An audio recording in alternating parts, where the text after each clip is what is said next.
few minutes.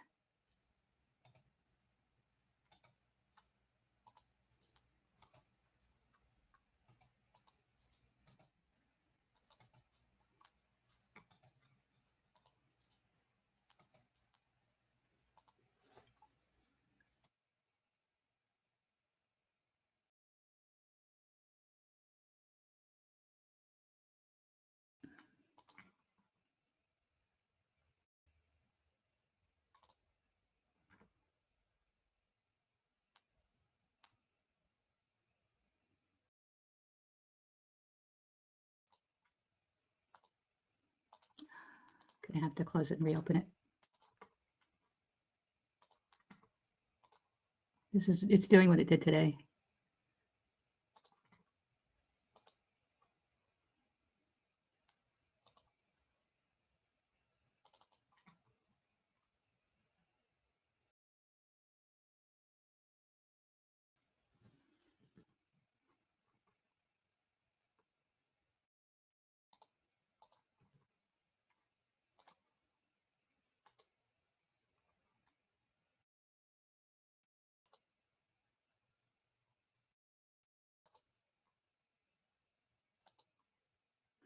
Hey, Brittany, can you help me out? Because it's not letting, it's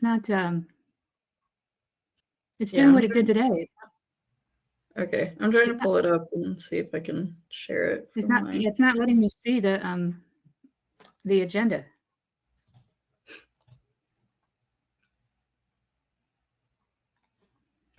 Yeah, I can pull it up on mine. Let's see.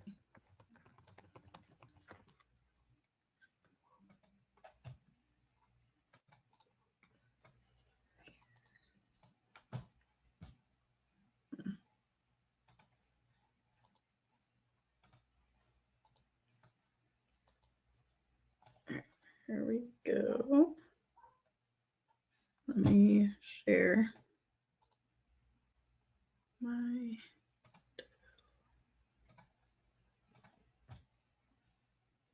We're going to wait just a few more minutes to see if anyone else joins, if that's okay.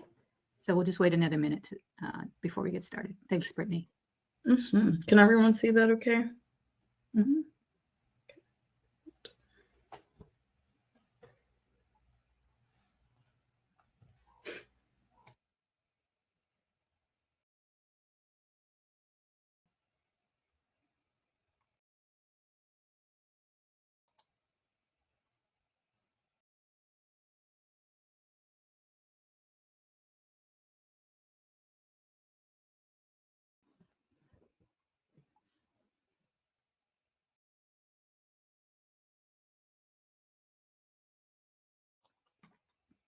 Okay, we'll go ahead and get started since it's after 6. Good evening, everybody. Thanks so much for being here tonight. This is a public meeting for the East Central Phoenix Water Quality Assurance Revolving Fund sites. That's the WQARF sites.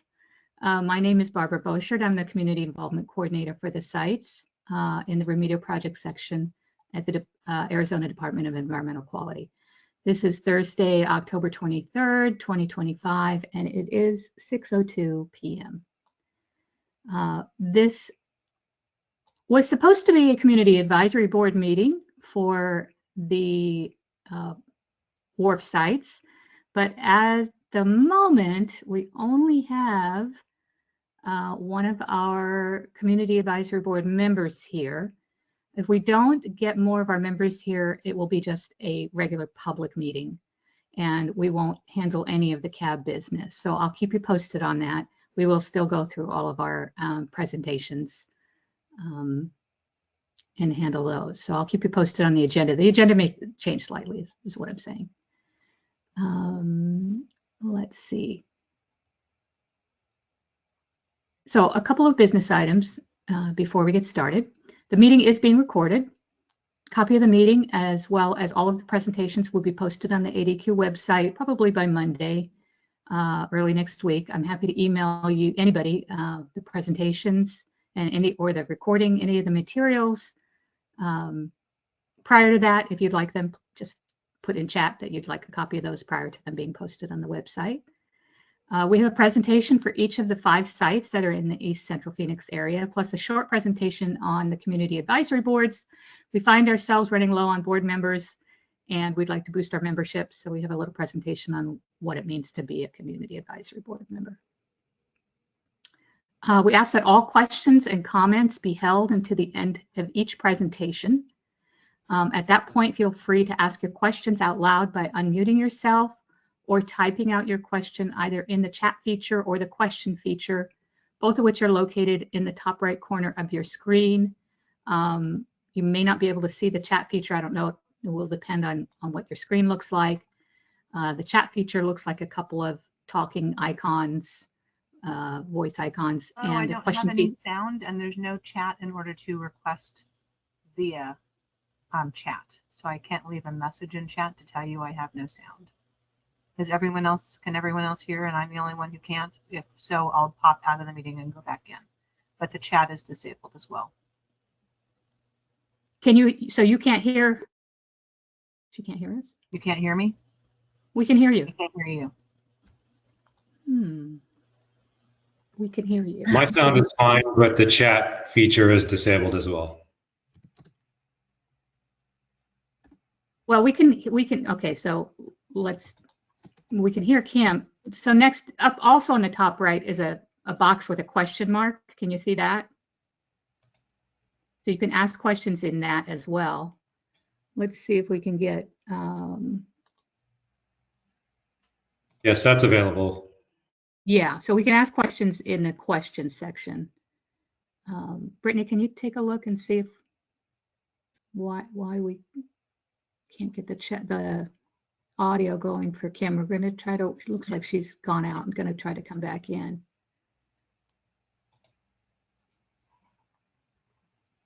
Okay, apologies. So you can ask questions in the questions section or out loud if you're able to unmute. You can also raise your hand. On your bottom left, there's a react button. If you click on the little caret there next to it, you can say raise my hand and we'll be happy to call on you in turn to ask your questions out loud. Again, we ask that we do that at the end of every presentation. Let's see if you,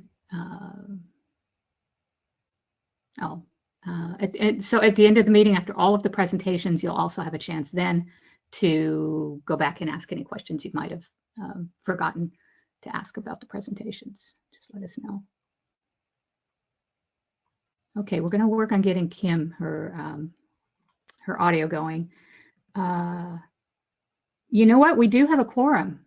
Yeah, hey, we do have a quorum. So this is going to be a CAB meeting, a Community Advisory Board meeting. Let me go back to the beginning and introduce the CAB members that we do have present. It looks like Kim Vanderveen is gone off and she'll probably be back to try to get her audio going. But John is here. John, are you able to, you don't have to, but if you'd like to, you can say hi and wave to everybody.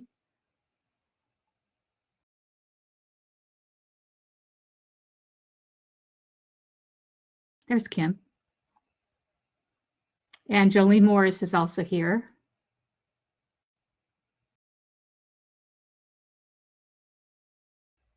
And Kim, can you hear us now? Yes, and you can hear me, right? Yes, great. So if the chat feature is not available, in the top right, there's a box with a question mark. That is our question feature. So you can ask questions there as well. Or you can raise your hand by using the raise my hand feature on the bottom left. There's a react feature. If you click on that, there's a raise my hand button. And we'll be happy to call on you to ask your questions out loud when it comes time for that. I don't know if you caught it, but I also mentioned that we do have a quorum. So this is an official CAB meeting now. So yay, we get to handle our CAB business. So we will go through the agenda as it's posted. We'll go through our presentations first, and then we'll handle some CAB business. We've got to choose some co-chairs finally, and approve some minutes and things like that. So we have a little bit of CAB business to take care of this meeting. I'm so glad we finally have a quorum. Sorry, I think John still can't use his mic. John, can you try again? See if you can unmute.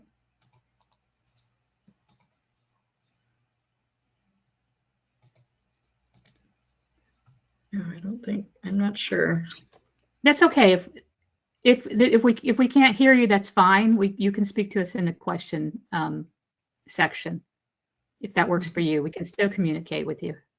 Because I know we talked about earlier today about you being on the phone and the audio capabilities. No, we still can't hear you. But we can communicate with you through the question section. So we're going to go ahead and start with the presentations. We're going to start with Mary Charlson, who is the project manager for our 24th Street and Grand Canal and 32nd Street and Indian School Road sites. So I'm going to turn it over to Mary.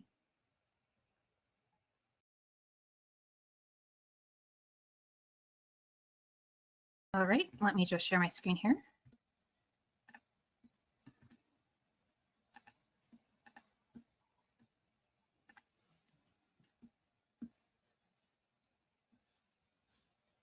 Okay.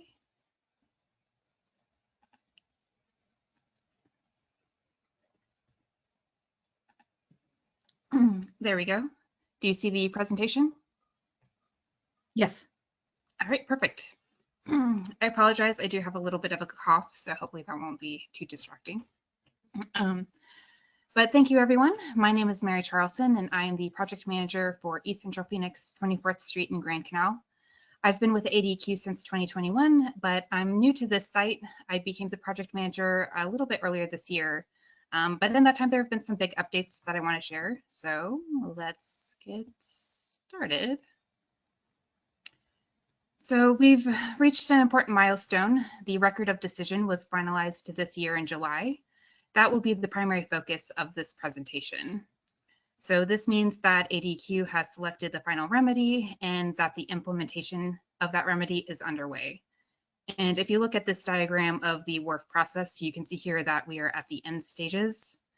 All that is left for us to do is to implement the final remedy, which will eventually lead to ADQ removing the site from the WQARF registry.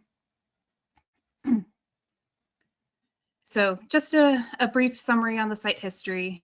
The site is located near 24th Street and Thomas Road and extends south to near 16th Street and McDowell Road.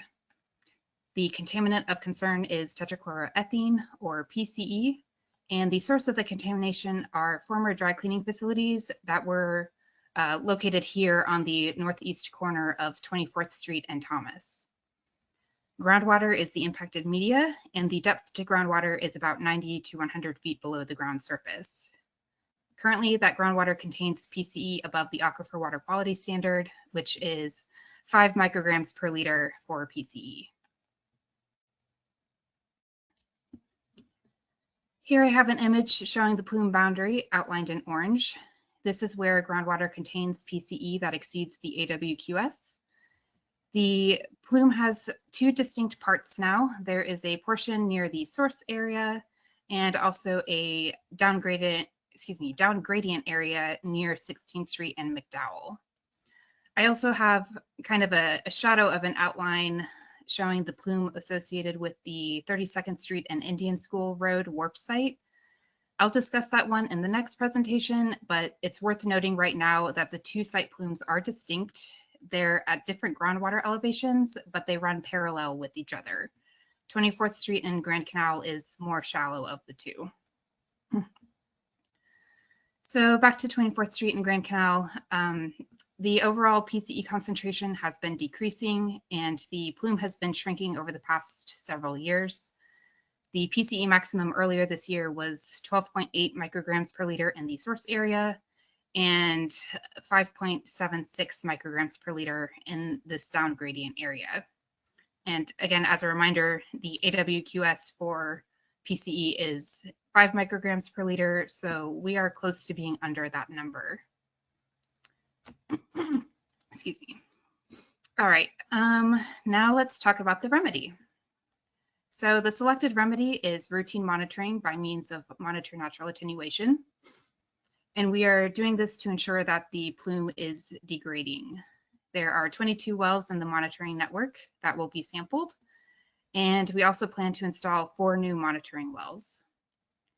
The selected remedy also includes a contingency to replace the SRP well that's located near the source area should it become impacted above the AWQS by contamination from the site. That well is located here, just a little bit south of the source area. The estimated duration is up to 18 years, and we will make the completion decision when there have been 2 consecutive years where PCE is below the AWQS. After completion, we will abandon all wells associated with the site. There are 52 wells total, and not all of them are pictured here.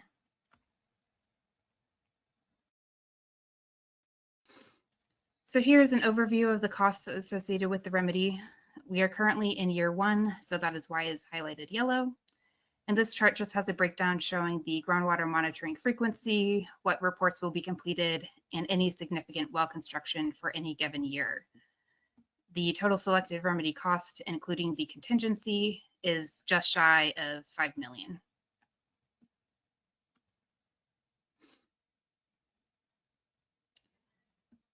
Another noteworthy recent activity since the last meeting is that the former soil vapor extraction and treatment compound was demolished earlier this year, and the area was restored to former parking use.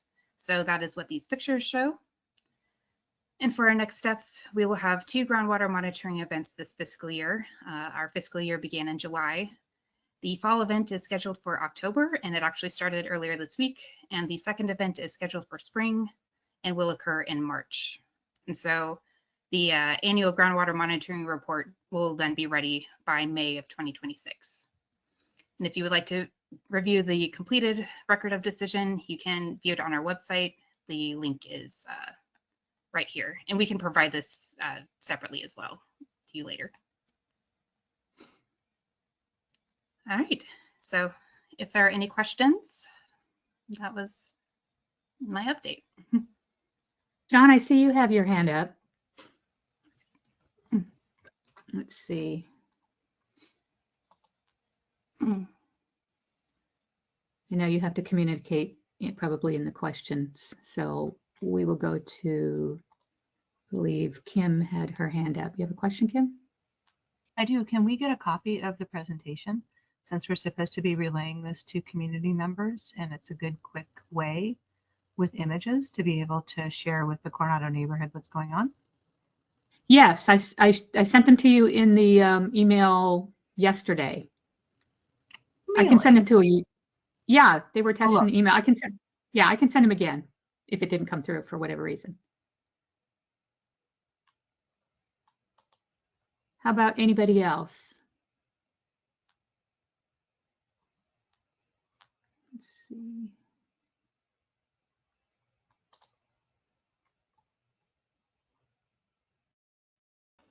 I can't see the questions if anybody's raising their hand until I exit the slides. So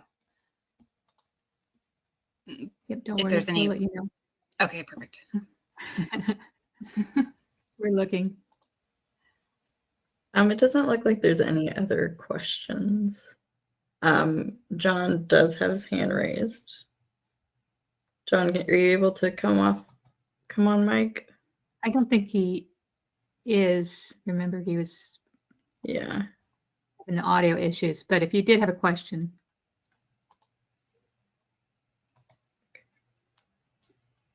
John, and you can't get through to the audio, you can ask it in the question feature. Okay, we'll move along. Mary, if you want to go to the next presentation. All right, just give me a moment here. Yep. To pull that one up.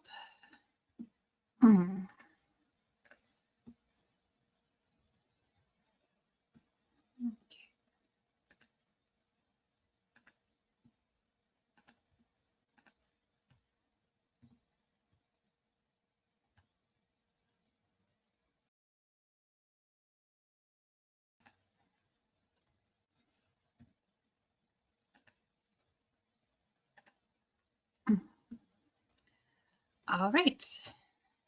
Does that look good?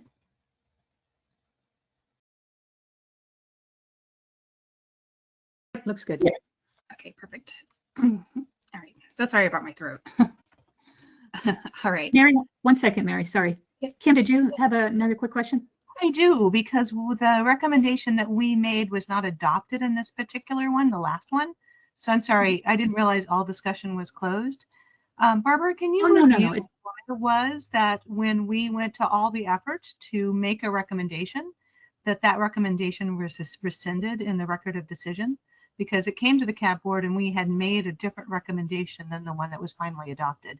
And I think it's important for us to note it as a group, that it was not honored and why that was done, because transparency in government is important. And I just felt like we were rubber stamping and that all of our recommendations were not followed. So let's chat about that for a bit, shall we?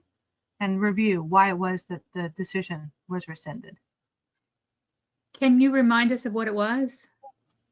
Yeah, it was the more expensive option. And then even in your own report, you said you went to a different one, right? So it's the email that you sent to me last year.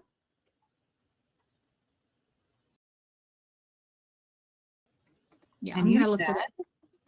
Yeah. Do you want me to go back to the other presentation? I believe it was the other one where we had made a recommendation and it wasn't followed. That's the right one, right, Barbara? Yes. Yeah. I mean, this is really why I'm on the board, because that's my neighborhood, that's my house. So I was watching it fairly closely and I'm like, wait a minute, but we're not going to do what was recommended by the board and it was originally recommended. So I think that merits a discussion since we're actually in a meeting now. What happened? Why did it change?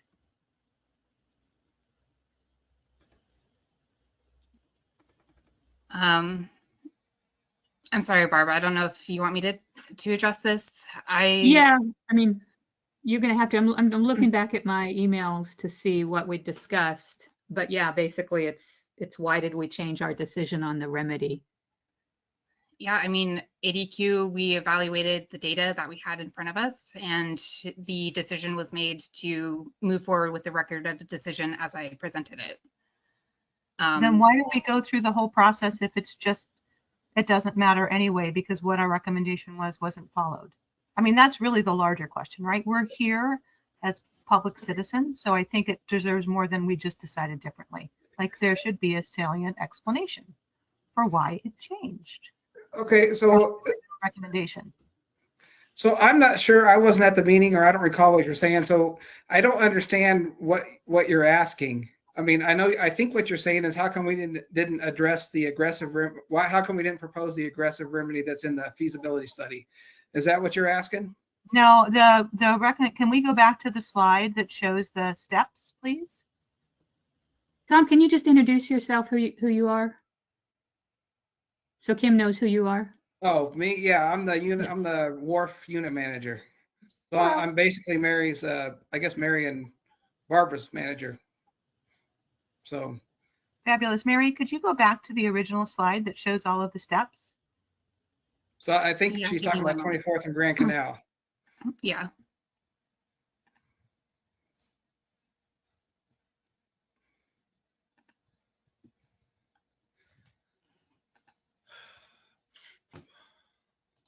The very first one that Oh. talks about the process. Oops. So the feasibility we did the feasibility study. There were proposed remedial action plan, and we made a recommendation at that point, right? But then it changed after the record of decision without coming back to us. It just changed from the original proposed plan and what the recommendations were. So if we walk through all of these steps knowing that we're the public citizens, and this is public government, so transparency is important, right? Why did it change more than we just decided to? So I asked Barbara some pointed questions like, did you not have the budget? Was the recommendation that was originally proposed, did we find out that it was no longer a good technology to use? Like these are all good reasons, but just saying we decided to change it after we went through this huge public process, to me, needs more light, needs a little bit more sunlight shed. Okay, so if I understand you correctly, we presented a presentation on the proposed remedy as part of the proposed remedial action plan in a CAB meeting, and it listed several technologies. And then we issued the ROD, and the rod's different from the proposed remedial action plan. And so Right, that's what your because- concern is, number one. Right. Is that correct? And we have to make that recommendation at each of these steps, right? That's why we exist. We talk about it. We have a public conversation. Hopefully we know enough to make an informed decision, which I'm still not sure I can do that.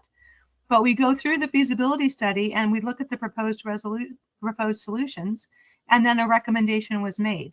Funny enough, it got changed at the very end for the record of decision.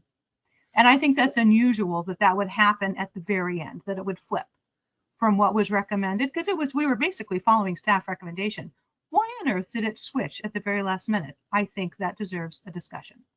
Okay, let me ask you a question. Have you reviewed the record of decision, the document that specifies the selected remedy? Yep. And it Did you actually see- says this is not what we were originally recommended. And Okay. granted, it was a while ago because I'm flying in from a flight, but I was so upset that I was ready to resign. Barbara explained that that's not how it works, that you did not intentionally not do what we had recommended. And I think we need to talk about it. Well, I'm Why trying to get to that did it point, happen? and I'd be happy to explain what our thought process is. I'm just trying to understand what you've read so I can respond appropriately. So you have read the record of decision, but it was a while back. Is that correct? Right. And it says, Okay. and we didn't follow what the action plan recommendation was. Basically, Exactly. you changed your mind at the end. Yeah, and if you look at section 1.5 of the ROD, it tells you what the differences are from what was proposed in the PRF to what was proposed in the ROD. And just to basically make this a short conversation, the proposed remedial action plan recommended in situ chemical oxidation, ozone sparge technology. Now, as Mary pointed out earlier, the maximum concentrations currently are in the neighborhood of 5 parts per billion and 12 parts per billion in the source area. Right. The AWQS is 5 parts per billion. So typically with remedial action that's active, like in situ chemical oxidation, we typically don't propose that if the concentrations are less than 100 parts per billion. So in the case of this site, because we have low concentrations now, that technology would no longer be viable. Basically, So- we could do it, but we're basically wasting taxpayer money to do it because it's not going to clean up the So- site any more than it already is. So why was it originally proposed? That's a good question. I don't know. I wasn't around then. I know we're kind of like a rubber stamp to the staff's recommendations, but when something substantially changes in the process, I'm curious. Why was it originally proposed and then why did it change? It's much less expensive to do it this way. I mean, that's one huge change. Well, I can't answer what was done historically. I don't know what the answer to that question is. Yeah, when we spoke last summer, at the time, because I pulled up my email when we were shooting some emails back and forth, I spoke to the previous project manager, and basically the answer I got was that, the data changed, right? So the data must have shown that the previous, remedy proposal was appropriate at that time, but, with new data, they realized this different option made more sense. Okay. That's what I got from it. I guess one more thing to point out is we did do the ISCO as an ERA, and it was effective at cleaning up the contamination. So we didn't need to bring it forth into the ROD because it was done as an early response action, and the cleanup was completed. Yeah, I'm going to add that both the city of Phoenix and I had concerns about some of those testing that happened right after you did that, because you were pulling the samples from the same spot where you were doing that remediation. So that's the lingering extra question that I have. Because I think you're mixing up sites because that's not true. That's not true on this one. So was that the 48th Street, not this one, the 24th No, Street? I think you're thinking of 38th and Indian School. All right, thank you. And that didn't happen on this one. So we're pretty sure the data is accurate. We're 100% positive the data is accurate. And if you would like, we'd be more than happy to provide all the backup documentation that you can study and review. No, that's not what I want. I just want to know that the staff is, I want to shed light and say, hey, guys, we changed our mind and here's why, and note it in a public meeting. Because my neighbors were asking me, and I don't know enough, so I'm asking too. Why is it that it changed? Because I'm not a technical water expert. Okay, thank you. That's So were we able to resolve your questions and with the acceptable answers? I mean, are you satisfied with our response, or you still have some questions or concerns? I mean, it's not specifically said we shouldn't use this technology because the stuff was lowered. It just looks like a different recommendation was made. So I don't think it was as explained in the record of decision as it should have been. It just looks like it changed. And maybe I'm not reading it right, but I read it last summer and it didn't look like there was a thorough explanation for why there was a transition from what the board had recommended and what the staff had recommended and why the change was made. The words that you just used, I wasn't seeing in the report, or maybe I'm not technically savvy enough to tease them out. In my mind, it should have been at the top of the report in the summary background explaining, here are steps, here's what happened, here's why it changed, instead of being buried kind of further along. Because I just pulled out the old one and I started comparing them. I'm like, wait, why did it change? It looks like it's not front and center to your summary. Does that make sense? Yeah, I understand. It was on page 2 of the document, but I understand what you're saying. Okay. Yeah, I mean, I found it on page 2, but I still didn't understand why it was changed thoroughly. Well, hopefully we've addressed that concern. I think that needed more descriptions in the executive summary. That's a good point, Kim. And what we can do is look at the language, because what we want to do is make our language accessible to everybody, right? So we want to make sure that the language is clear and readable to everybody, so that we don't run into this kind of thing where it's not absolutely crystal clear why these decisions are being made. So we can go back and take a look at that, and if we need to revise the language to maybe be less technical, I don't know. I'll have to look at it again. Or just make it at the top. Here's what happened. Here are the significant changes. Mm-hmm. Because having the change happen later, it just looks like it's not. It doesn't look like you've noted it. It looks like it's burying the decision, in my opinion. Mm-hmm. And I'll leave it at that. That is my and I'm actually pro-government. I have an MS in public policy. I, in general, trust government. So if I'm feeling that, that's not a good sign for government as a whole, right? Mm-hmm. So I'm looking at this from the lens of all my neighbors getting upset at me and sending me notes when I posted it. Like, they're livid that the more expensive option wasn't taken, and I need to be able to go back and explain it to them. Mm-hmm. Getting all okay. Mm-hmm. All right, thanks. I'm going offline now. Well, we definitely appreciate the input. This is why we have a community advisory board, to give us the input of the community. And so we want to hear these things, so we appreciate it.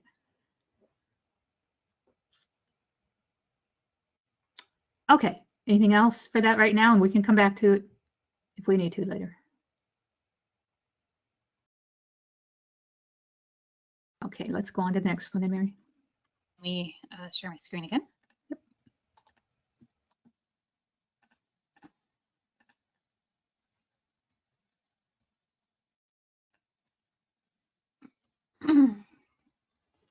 It always takes a moment to get into full screen. There we go. All right. Do we look good? Yep. All right, excellent. All right, so let's discuss 32nd Street and Indian School Road. You might hear me repeat a few key concepts, but I just want to do that for everyone who may skip ahead in the recording. So for this site, the Proposed Remedial Action Plan, or PRAP, was issued in August of 2020. Since then, we have been working on the Record of Decision, or ROD. So we are near the end stages of the WQARF process, down here. And once we finalize the ROD, we'll implement the selected remedy, and that will be our pathway forward to remove this site from the WQARF registry. A brief summary of the site history. This site covers a large area. It starts here near 32nd Street and Indian School Road and extends south to near 12th Street and Interstate 10. The contaminant of concern is tetrachloroethene, or PCE, and the sources of contamination are former dry cleaners and an automobile service station that were located near the 32nd Street and Indian School Road intersection. Groundwater is the impacted media, and the depth to groundwater varies across the site from 65 to 100 feet below ground surface. Currently, that groundwater contains PCE above the Aquifer Water Quality Standard, or AWQS, which is, again, 5 micrograms per liter. So here I have an image showing the plume boundary outlined again in orange. This is where groundwater contains PCE that exceeds the AWQS. The plume covers a large area, but the current PCE concentrations are fairly low. I also have, you can see here in gray, the outline showing the 24th Street and Grand Canal plume that we just discussed. So again, these are distinct plumes. They're at different groundwater elevations, but they run parallel with each other. The 32nd Street and Indian School Road plume is the deeper of the two. So for 32nd Street and Indian School Road, we are doing semi-annual groundwater monitoring. And currently we have 32 wells that are sampled in the fall and 21 are sampled in the spring. This table shows some of the data from April, which is when the last sampling event occurred. Oops, excuse me. So for 32nd Street and Indian School, oh, excuse me, I got mixed up here. So these are the wells that had PCE concentrations above the AWQS. The maximum was 26.2, and that is located here at BCMW-20, and that's located in the kind of the central area of the plume. So next I have a graph showing the PCE concentration trend over time. The orange line indicates the maximum PCE result per year. In 2004, the PCE maximum was 12,900 micrograms per liter. Several early response actions, or ERAs, have largely contributed to the decrease in the PCE that you see. This includes soil vapor extraction at the source properties, a pilot study for enhanced reductive dechlorination that was conducted a little down gradient from the source properties along Fairmount Avenue, and then also some source material removal. The vertical lines indicate the start and end of some of these ERAs, and as a result of these actions, the maximum PCE that we see today is now, as I mentioned previously, 26.2. So quite a drastic drop, over time. For our next steps, we will have 2 groundwater monitoring events this fiscal year. The fall event is scheduled for October, and again, like the other site, that started earlier this week, and the spring 2026 event is scheduled for March. And as the annual report is also scheduled for May. And yeah, as I previously stated, we are also working on the record of decision, and that is anticipated to be ready by June of 2026.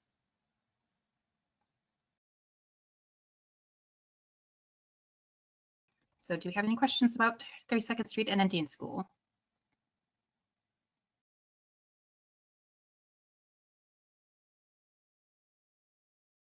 Any questions or comments from our CAB members?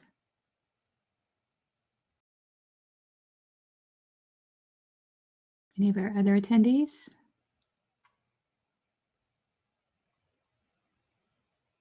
I don't see any raised hands or questions in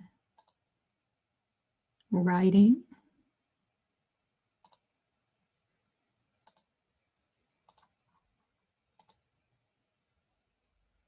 Okay, if anybody thinks of anything, there'll be time at the end to come back to this. If you have any questions, thank you, Mary. Appreciate it. Okay, Right, so now we're going to switch over to Adam Nagel, who is the project manager for the remaining 3 East Central Phoenix WQARF sites. That would be 38th Street and Indian School Road, 40th Street and Osborne, and 48th Street and Indian School Road. Thank you, Barbara. Yep. Let me get this going here and share my screen.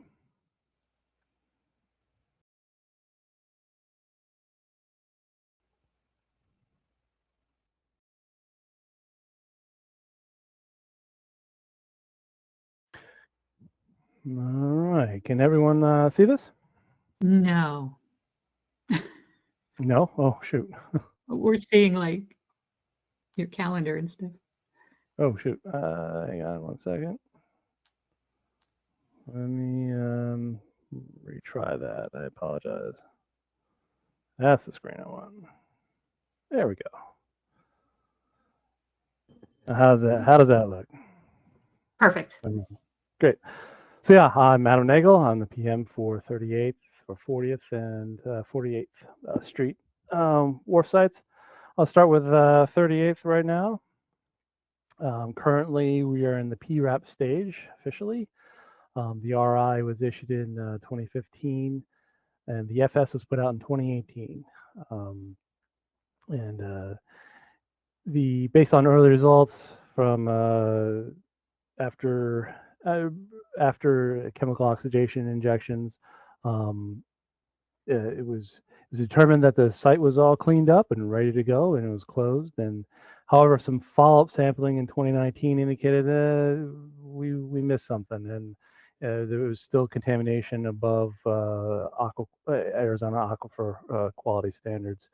So we reopened the site to determine the extent of the PCE at that point. The site is located in between 32nd Street in Indian School and 40th Street in Osborne. The chemical concern out there is PCE. The sources of contamination is from dry cleaners. There's 2 of them, the cleaners and Rose Formalware out there. There is a potential receptor out there that's in the nature of a SRP well. And you'll see on the next map that while it is close to the boundary of the plume boundary of the PCE plume, it is kind of north and side gradient to the plume. It is kind of a long and diffuse plume. And we're currently doing semi-annual groundwater monitoring out there. The new wells that we put in last year, we want to, and I'll explain this a little bit later, we want to sample those a little bit quarterly to get more data. We feel that we need a little bit more data out there to delineate this site. In March of 2025 was the last round of sampling out there, and the PCE ranged from 6.6 to 88 parts per billion. So here's a picture of the current plume. Like I said, it's long and narrow. This is the location in green. Let's see if I can do that right here. The SRP well that I was talking about, that could be a potential receptor. Groundwater flows in a southwesterly direction and is about typically 60 feet below ground surface out there. This is the new, we put in a shallow and a deeper well out there. We're expecting to have that kind of a lower result. We weren't expecting such a higher concentration. So that put us a little bit on our back foot, and so we have to collect more data on that well. So we're going to sample it quarterly to gather data to see a trend, and see what's going on out there. And then from there on, we can decide, hey, we need to delineate further down gradient, or maybe it's holding steady and we might be okay. So this fiscal year that we're planning on doing things is going to be taking a step back and gathering data to determine these trends that we are seeing out here. So we're going to be continuing groundwater modeling in October. Should be coming up in next week, December, March, and June. And then from there, we're going to figure out where we need to put additional wells to further delineate the site, to make sure we're getting horizontal and vertical delineation out there. kind of a short and sweet presentation. Like I said, we really need to button up how far this PCE plume extends. So if you have any questions, let me know.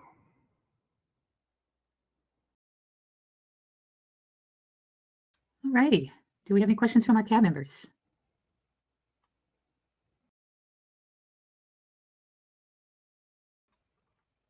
Yes, Kim. So the one that is 88.6 is all the way at the end of the plume.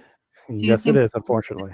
Longer than you think, or another contaminant source, or do you think what's going on there? And Right. are you good question. further along? Very good question, Kim.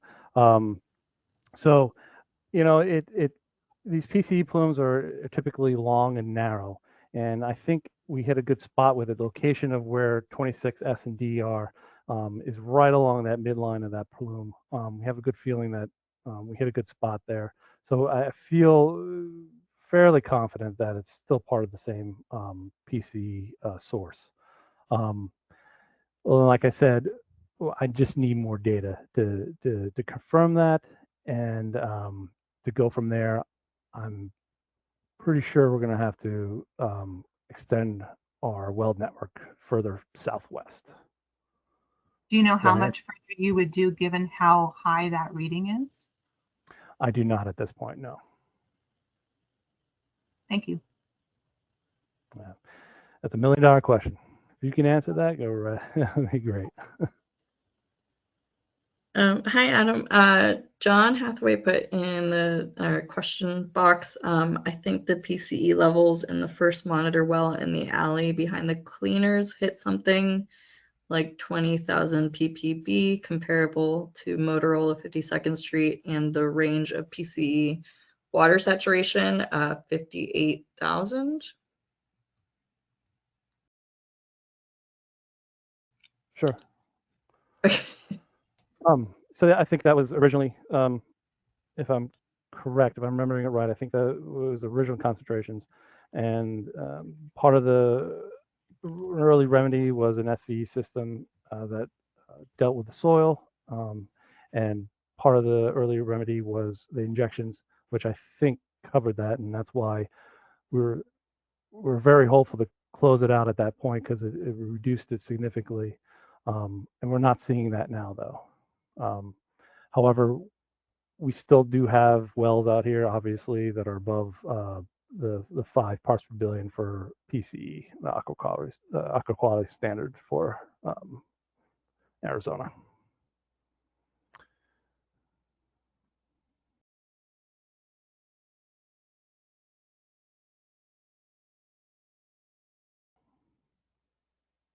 Okay.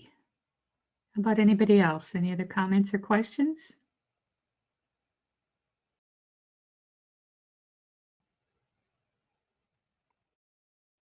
Okay. Let's go on to the next one. Yeah, let's go on to 40th now.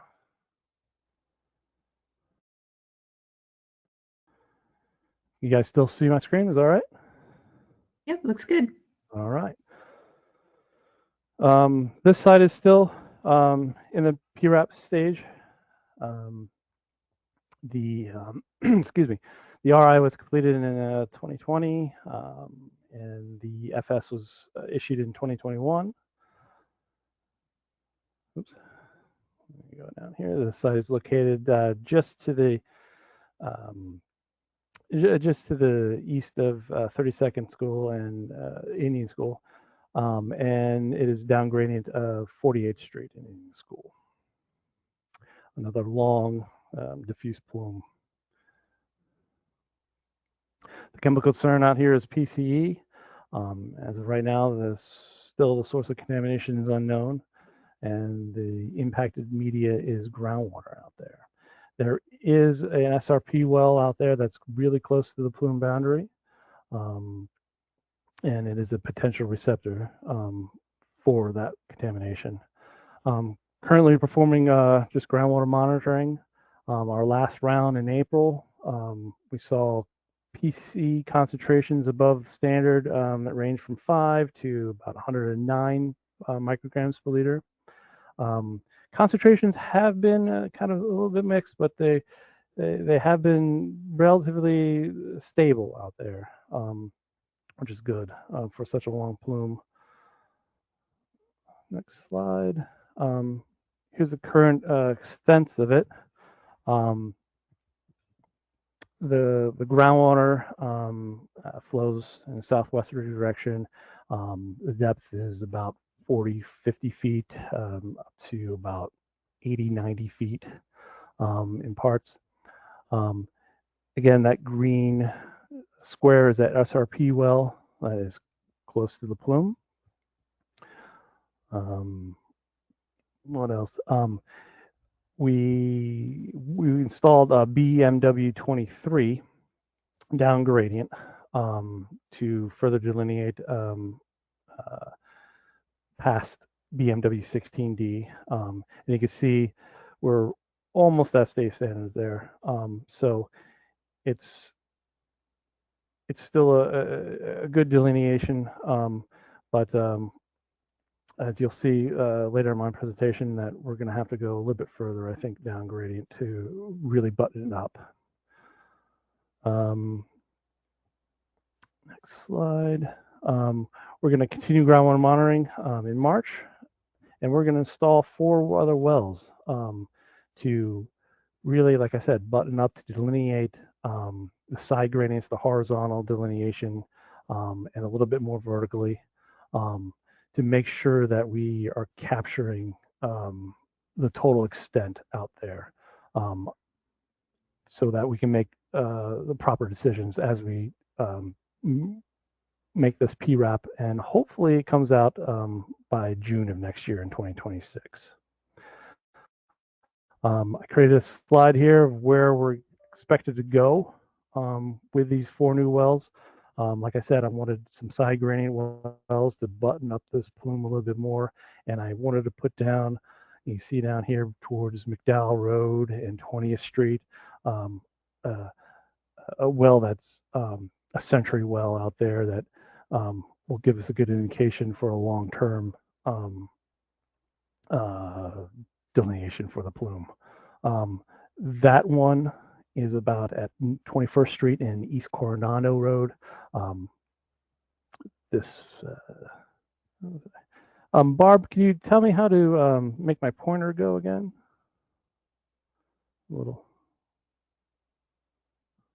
That little red dot. Yeah, I pointer. think you right click. Right click. Try right clicking. Nope. No, that's, Oh, Anyway, hold control. can you see my mouse pointer though, Barb? I think can you press Control and then use your pointer? Does that work? Oh, there it is. There you go. Yeah. Yeah, thank you. There we go. So this this long-term Century well down here is going to be placed at around 21st Street and East Coronado Road. This guy right here, helping with the side gradient, is about at 26th Street and Harvard Street. This guy down here is about at 28th place in East Palm Lane. And this one up here, mid plume, I kind of want to button it up and make sure we're correct on that. Is going to be at 30th Street and just north of Thomas Road. These aren't set in stone yet, based on utilities and making sure we have the right traffic control out there. But we are expecting to begin this installation starting December. Any questions for this site for 40th?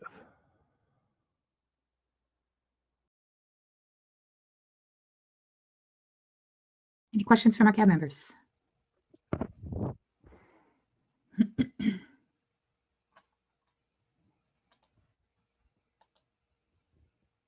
Or anybody else?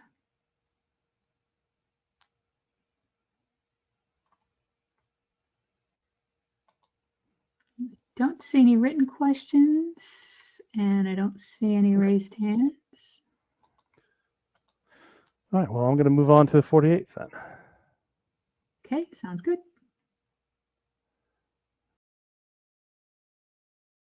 Here we go. Is that coming in for you, Barb? Yep, looks good. All right. So we just issued the PRAP in July 24. The RI was put out in 2019. And the FS was followed up a year later in 2020. So the ROD is currently being drafted up, and I anticipate it'll be published by June of next year in 2026. Here is the site. It's just upgrading 40th Street in Osborne, wharf site. Again, it's PCE plume out there, and the sources are from, we found to be from Sandy's Cleaners and 1 Hour Martinizing. The current impacted media is just groundwater. A soil vapor extraction system was operated in 2006 to about 2011.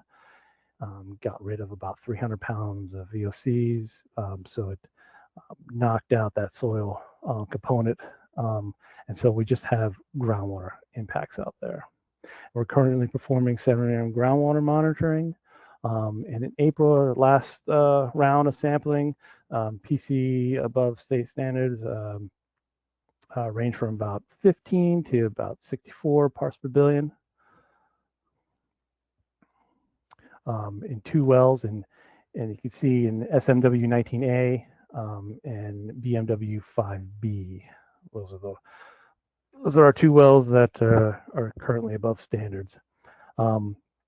Water's flowing, groundwater flowing in the southwest direction again is about 45 feet to 50 feet below ground surface. And this purple marker is where we are planning to put in another well to delineate vertically at that area. We found a data gap, and we think that it needs to be buttoned up a little bit for that, for the ROD. We did put in SMW20S this year for a down gradient delineation, and it's just above detection limits for PCE. So that one's currently looking really good. Let's see. This is BMW 05B concentration over time, and I remind you that it is right here. There's my little pointer.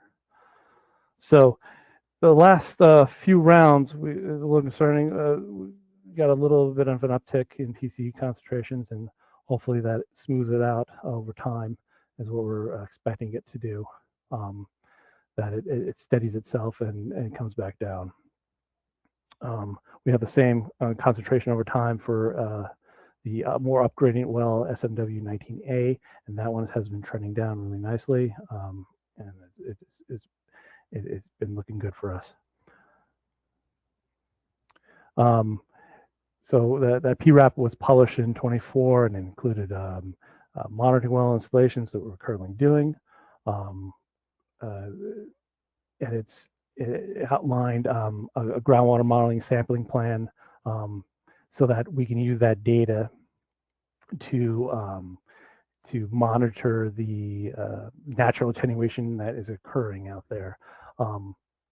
And from that data in the PRAP, if we need, I think we put in 3 extra years as a contingency of continued monitoring. If we see that we'll need a little bit more time of monitoring for that PCE plume to naturally attenuate, we put that into the plan. And here's a summary of what we're doing and the cost. We're looking at groundwater sampling for about 15 years. We're taking the monitor natural attenuation parameters, nitrate, organic carbons, etc. We're staggering that out because out here in the valley, in the Phoenix area, there's just the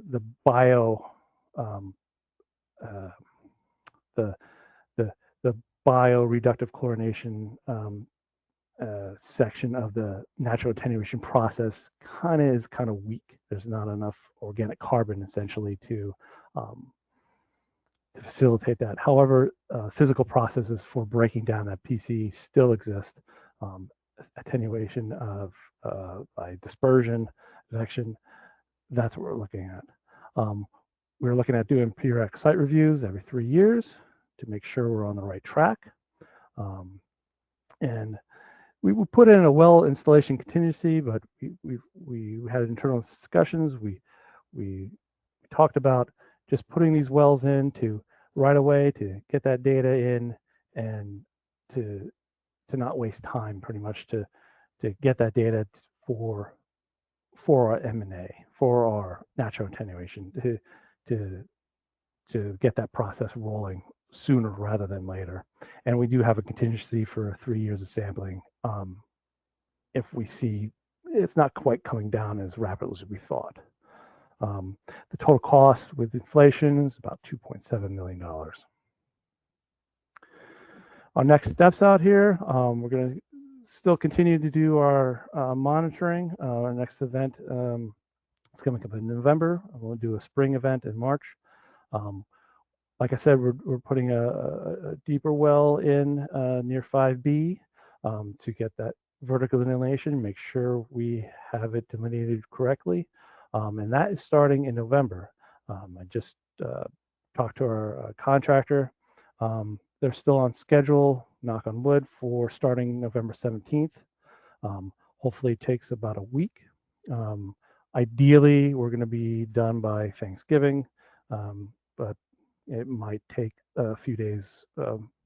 We won't be working over the holiday, but the following week to button that up.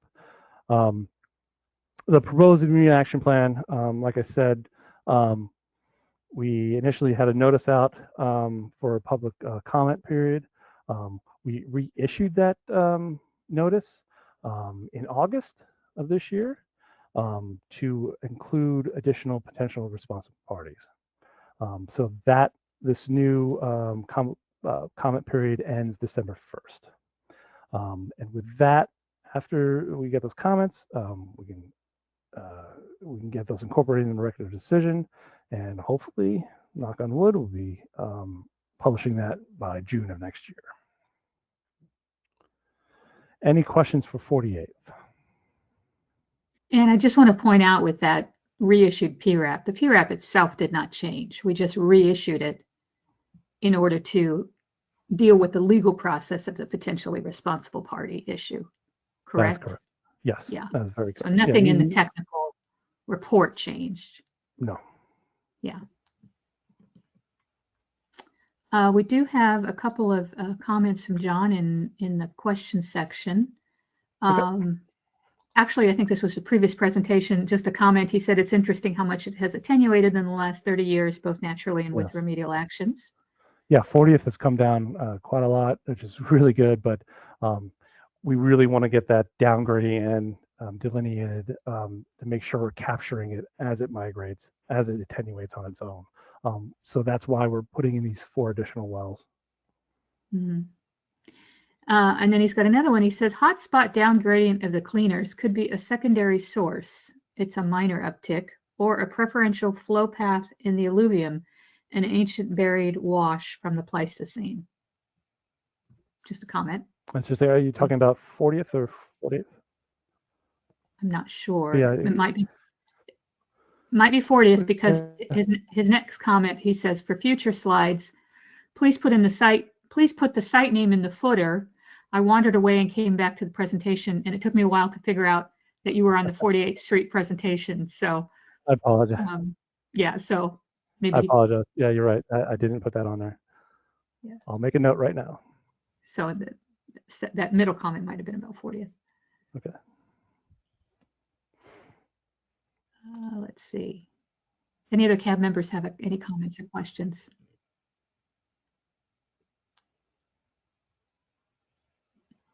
Or any other attendees?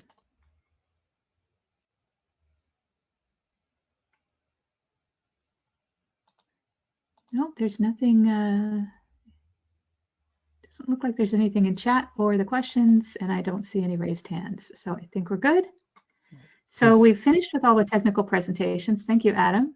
Yeah, please feel free to reach out if you have anything. I'll be happy to respond. And did anyone think of anything about any of the presentations that they might have forgotten and wanted to bring up before we move on to some of the cab business?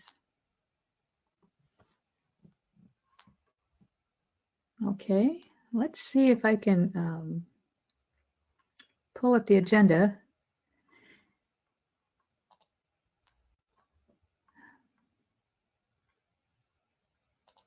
Yeah, Brittany, can you pull up the agenda again, please? It's not letting me see it. You'll have to forgive us. We've just switched to GoToWebinar, and I think I know what's wrong. Some of our equipment is not working well with this platform. Thank you, Brittany. And this is only the second time we've used it. So forgive us our glitches, please. So we'll move along in the agenda. We've covered our technical presentations, and we do have a cab quorum, yay. We've heard from our cab members on the presentations, and we've heard from any public attendees, hopefully. Now we've got some cab business. The next item on the agenda is to elect some cab co-chairs. So our community advisory boards, we are supposed to have 2 co-chairs for each cab, and right now we don't have any. It's been a while since we've had an actual community advisory board meeting. We've had meetings, they've just been public meetings, not community advisory board meetings. So we haven't been able to elect co-chairs. Our last 2 co-chairs, one moved away, and the other one sadly passed away. So we're left in a spot with no co-chairs. So we have 3 cab members here, and we need 2 co-chairs. And I would very much like it if 2 of you would volunteer to be a co-chair for the next year. All that means is that you would sort of help us set the agendas for the meetings as they come up and the meeting dates, and help handle the running of any meetings. So would any of you cab members that are in attendance like to volunteer to be a co-chair for the next year? And if so, we will take a vote. We've got Jolene, Kim, and John. There's Jolene, yes. I see your hand raised. Would you like to volunteer?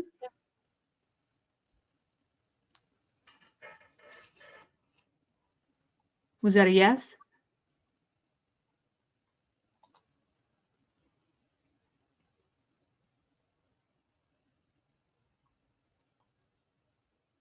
I'm going to take that as a yes, Jolene.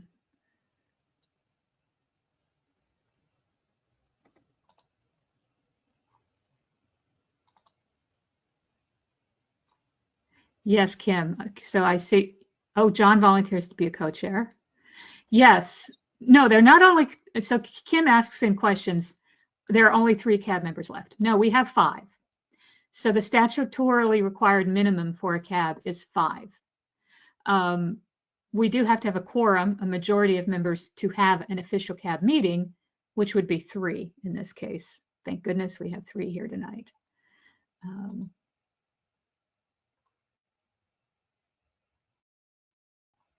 So we've got John. John says we should do rock, paper, scissors for it. I move that John and Jolene be co-chairs of the cab. Great. Thank you, Kim. Now I need a second. So that has to be John or Jolene that seconds that motion.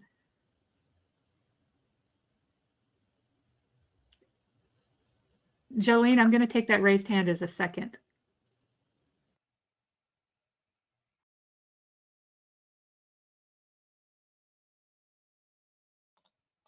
Let me just see. John has gotten a second. Okay, let's take a vote if we can. Kim, you've got audio, so if you can give me a yay or nay for that. Yay. All right. And Jolene and John, if you can give me a yes or no for the vote. John says aye. And Jolene has raised her hand. Okay, great. John and Jolene will be the cab co-chairs. All right. Thank you so much. Let's see.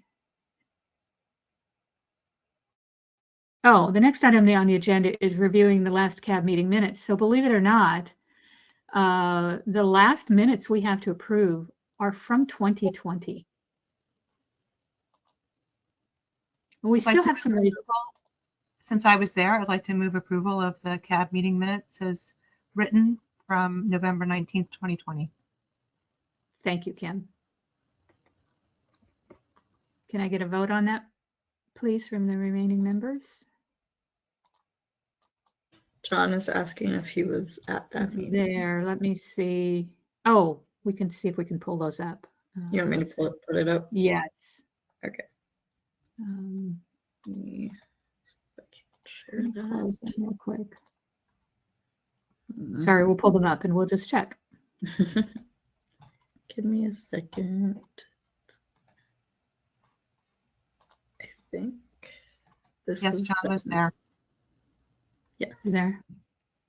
Yep. You were there, John.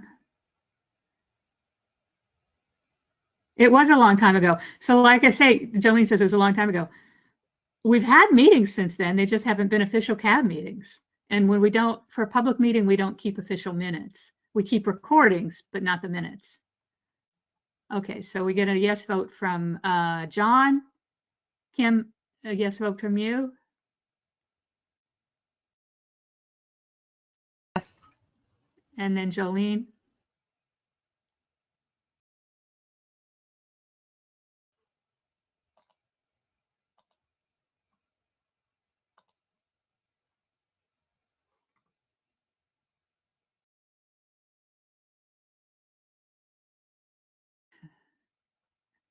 Well, we only need 2 out of 3, so we're good.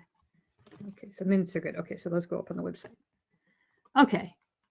Do you want to put the Yes. agenda back up? Well, actually, I'll see if I can share the, I think I might be able to, no, it's gone. Can you put that presentation out? Yeah. Hold on a second. It was there and it was gone. All right. I think I'm going to lose sight of my whole screen. So just.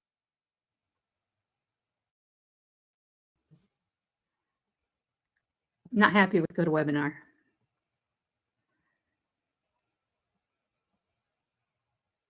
So the next item on the agenda is to talk about the CAB a little bit. 2 quick things, and then we can finish up the meeting. Can everyone see that? It's really big. Maybe make it smaller. We're only It's seeing a small big? corner. Yeah, we're seeing like a corner of it. Okay. Oh, wait. No, that might have been me. Hold on. Oh, hold on. We'll figure this out one day. There we go. Okay. Okay. So I did send a copy of this as well to everybody, but maybe you guys can keep a copy of this. We made a quick, short little presentation on our community advisory boards. Can you go to the next slide, Brittany? So we're trying to get more members for our community advisory boards. If you've been here a while, you know that we used to have quite a few people on this community advisory board, and now we don't. We've lost some people that have moved away, retired, sadly passed away, and now we're down to just 5 people, which is our minimum requirement that we must have. We'd like to get more people. There's a lot of people in Phoenix. We need more people on these advisory boards.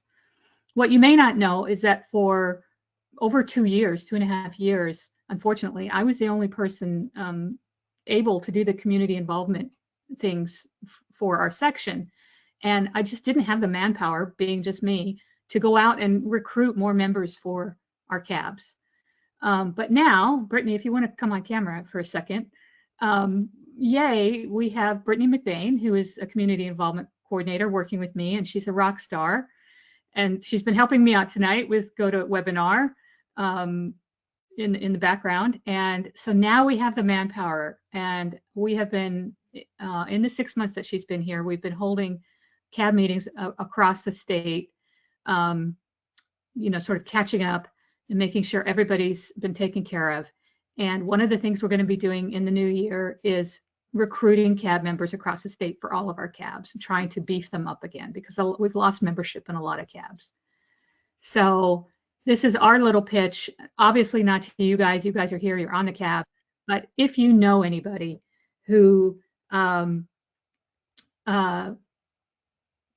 would be interested in serving on a cab, please give them a copy, send them a copy of this PDF. It's a short little explanation of what a community advisory board is, or give them my information, or give me their information. I'll give them a call, I'll send them an email, explain to them what it is. As you know, it's a minimum time requirement. We typically meet once a year, maybe twice a year if we're lucky. We'd like to meet more. Someplace like East Central Phoenix, we do have 5 sites, so we've got a lot to talk about. We'd like to get the word spread in the community. So what is a community advisory board? You guys know what it is. It's just a board of concerned citizens who are interested in what's going on in the community. And it's in people that are concerned about the contaminated sites in the community. Can you go to the next slide?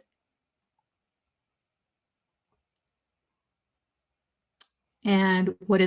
They listen to what we have to say about the sites, and they take that information out to the community. Can you go to the next slide?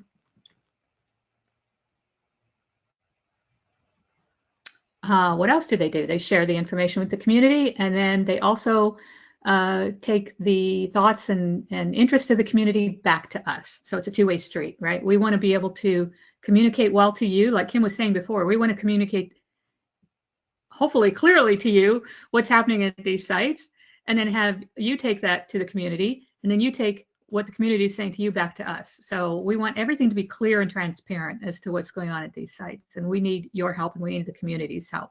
So that's why we need more people on these sites. Can you go to the next slide?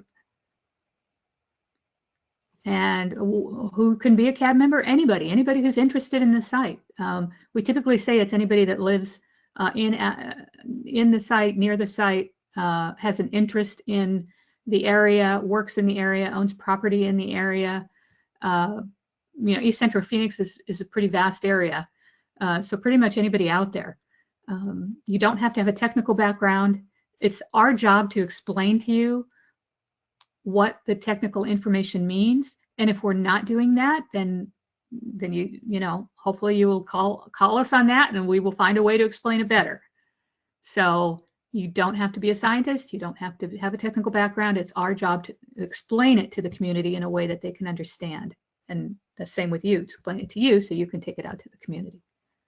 Can you go to the next slide? And that's it. How do you join? Just give them my information or send me their information.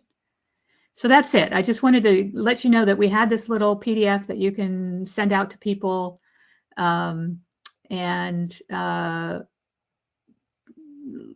Anybody that might be interested, please let people know that we need more people on this community advisory board. We're trying to do this across the state for all of our boards.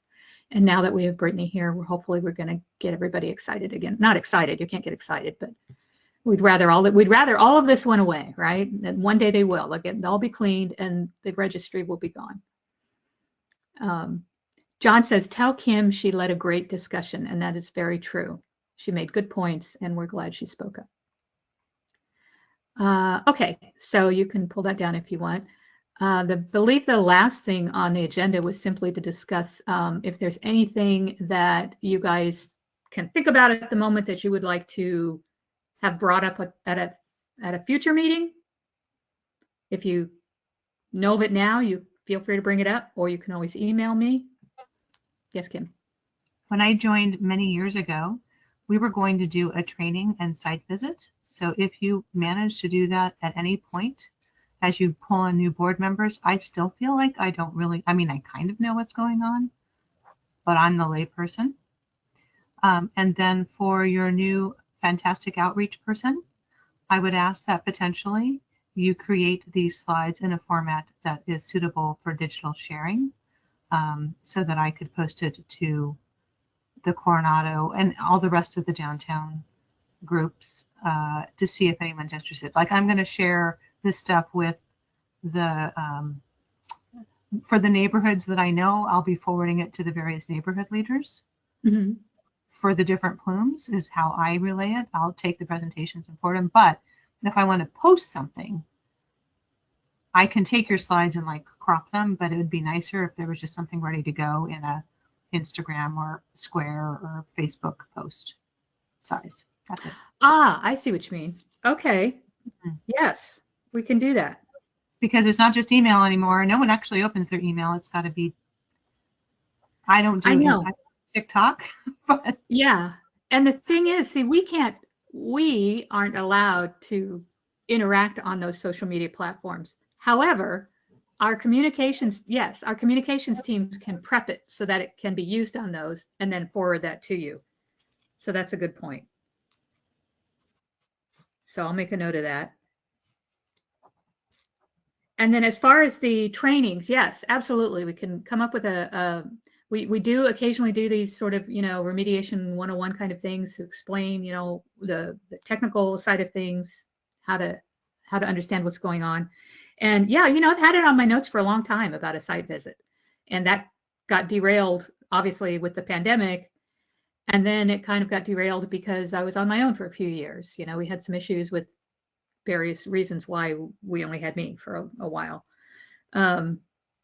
So yes, we're in a spot now when we can potentially do that again. So we'll definitely put that on the list and take care of that. So anything anybody else can think of, if you have something you'd like to see on agenda or talk about, just let me know. I just also wanted to mention that we post all these presentations and the recording on the website within like the week, not this week because tomorrow's Friday, but by next week they should be up. And so you can share those links as well.